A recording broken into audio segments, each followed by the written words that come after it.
اللہ کی اونٹنی۔ بہت عرصہ گزرا، شام کے نزدیک سمود نام کا ایک قبیلہ رہتا تھا۔ اللہ نے اس قبیلے کو پتھر تراشنے کا ہنر عطا کیا تھا۔ وہ پہاڑیوں کے بیچ رہتے تھے اور انہوں نے ان پہاڑیوں کو تراش کر ان میں اپنے گھر بنا لیے تھے۔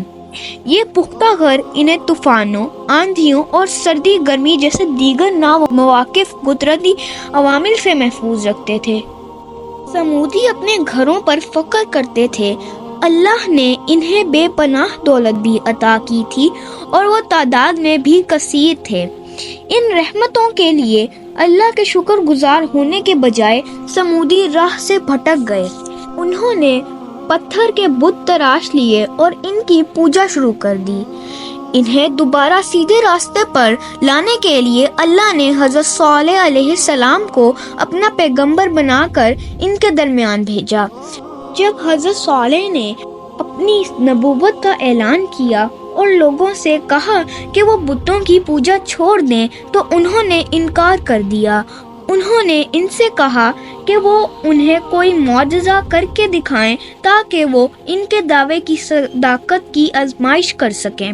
مزید واضح الفاظ میں انہوں نے حضرت صالح علیہ السلام سے کہا کہ وہ ایک پتھر سے اونٹنی پیدا کریں۔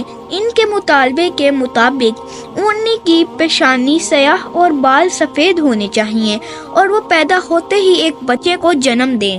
انہوں نے کہا کہ اگر حضرت صالح علیہ السلام یہ معجزہ کر کے دکھائیں تو وہ ان کے دین پر ایمان لے آئیں گے۔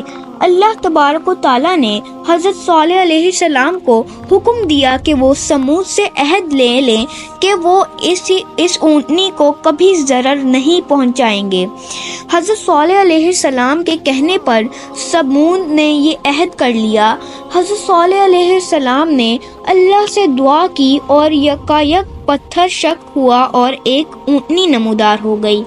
یہ سمود کے بیان کردہ حلیے کے عین مطابق تھی۔ اس نے فوراً ہی ایک بچے کو جنم دیا جو دکھنے میں بالکل اپنی ماں کے برابر تھا۔ پھر ماں اور بچہ نزدیکی جنگل میں چرنے لگے۔ اس معجزے کو دیکھنے کے بعد بھی زیادہ تر سمودیوں نے ایمان لانے سے انکار کر دیا۔ انہوں نے کہا کہ حضرت صالح علیہ السلام نے کسی جادو سے کام لیا ہے۔ تاہم ان کے سردار نے حضرت صالح علیہ السلام کا دین قبول کر لیا۔ اونٹنی وہاں رہنے لگی۔ سمودی نزدیک واقع ایک قدرتی چشمے سے پانی لیا کرتے تھے۔ اونٹنی جب بھی وہاں پانی پینے آتی تو چشمے کا سارا پانی پی جاتی جو بعد ازاں اللہ کی رحمت سے دوبارہ بھر جاتا، لیکن بدلے میں وہ جتنا پانی پیتی اتنا ہی دودھ دیتی۔ سارا قبیلہ روزانہ اپنے مشکیزے دودھ سے بھر لیتا اور اس سے پنیر اور گھی تیار کرتا۔ ان چیزوں کو شہر میں بیچ کر انہوں نے اپنی دولت میں اور بھی اضافہ کر لیا۔ اونٹنی کے معجزانہ اوصاف نے کئی سمودیوں کو اللہ کی راہ کی طرف آنے پر قائل کر لیا۔ کافروں کو اس سے بڑی تشویش ہوئی۔ لوگوں کو اللہ کے دین میں داخل ہونے سے روکنے کے لیے انہوں نے اونٹنی کو قتل کرنے کا فیصلہ کر لیا۔ لہٰذا ایک دن یہ بہانہ کر کے کہ اونٹنی ان کا سارا پانی پی جاتی ہے اور ان کے مویشیوں کو ڈرا دیتی ہے، کافروں نے اس پر حملہ کیا اور اسے مار ڈالا۔ اس کے بچے نے یہ سب دیکھا اور گریہ زاری کرنے لگا۔ اچانک جس پتھر سے اونٹنی پیدا ہوئی تھی وہ دوبارہ شق ہوا اور بچہ اس کے اندر چلا گیا۔ پتھر پھر سے بند ہو گیا۔ حضرت صالح علیہ السلام نے کافروں سے کہا کہ انہوں نے اللہ کے بھیجے ہوئے ایک بابرکت جانور کے خون سے ہاتھ رنگے ہیں اور انہوں نے اپنا عہد توڑ ڈالا ہے۔ اب 3 دن بعد اللہ کا قہر ان پر نازل ہوگا۔ پہلے روز ان کے چہروں کے رنگ زرد ہو جائیں گے، دوسرے روز سرخ ہو جائیں گے اور تیسرے روز سیاہ پڑ جائیں گے اور پھر وہ سب ہلاک ہو جائیں گے۔